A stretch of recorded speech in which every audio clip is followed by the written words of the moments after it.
Hello, and welcome back to The Goodness Margin, the place where we find margin for the good things in life. This month, I'm focusing on answering your questions. And a question I get often is regarding shelf cooking. What is shelf cooking?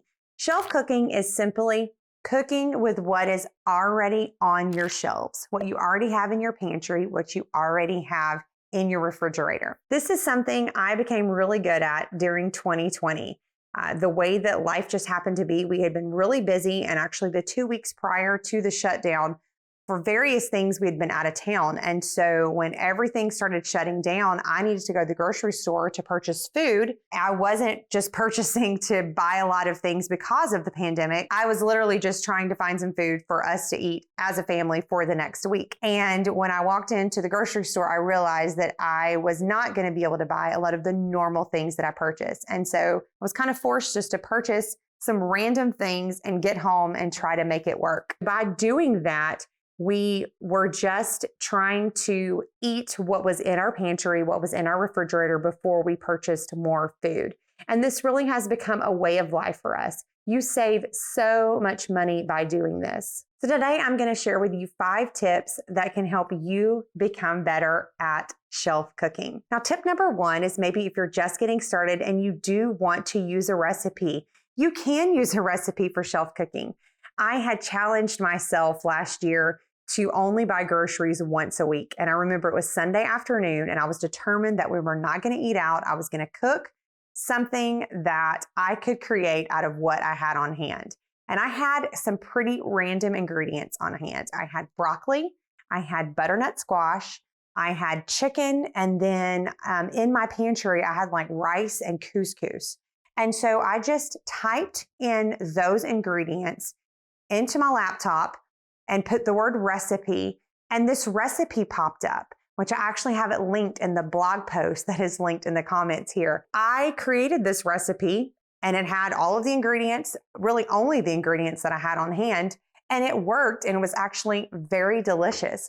So if you have meat and some vegetables, or maybe just some vegetables, type those things in, see what will come up. And I think you would be surprised that you would be able to follow a recipe that maybe it's something you've never made before. And it may be something that you really enjoy and want to add to your regular rotation of recipes. Tip number 2 is don't limit yourself, make it work. Are you making a recipe that calls for half and half and you only have heavy whipping cream?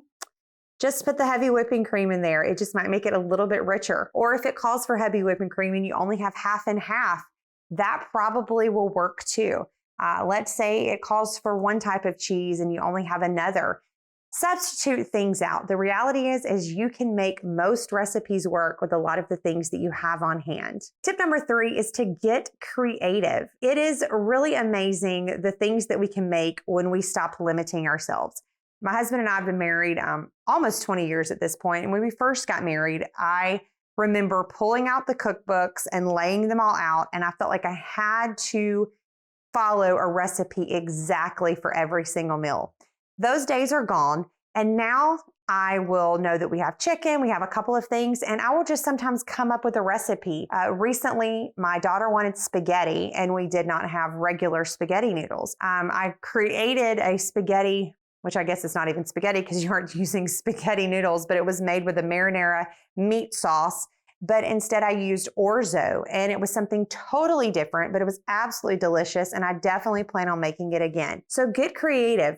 Use ingredients that you may not normally use, but you may have them on hand because you bought them for something else. Just use those ingredients, get creative, and I think you will be surprised the things that you come up with. Tip number 5 is to keep it simple. This kind of goes back to when I used to feel like I had to follow a recipe from a cookbook.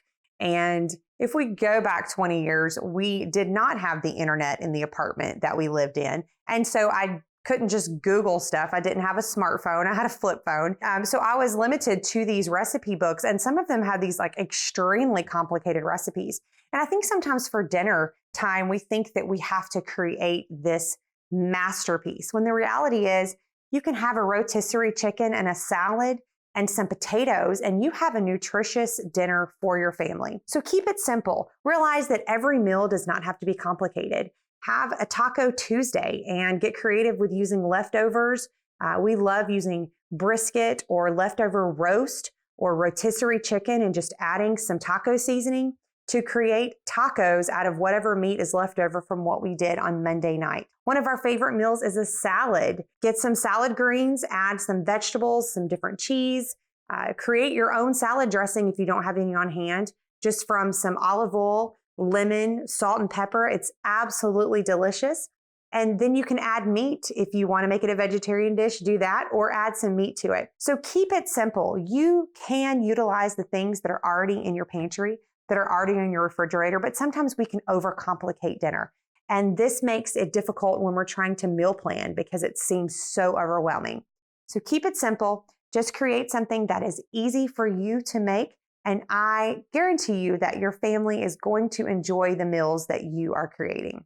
Shelf cooking has really become a way of life for me. It's definitely saved a lot of money and saved a lot of waste when I am meal planning. And I'll actually link the blog post and video that I have created regarding meal planning below. But the first thing that I do when I'm meal planning is I look and see what I already have on hand.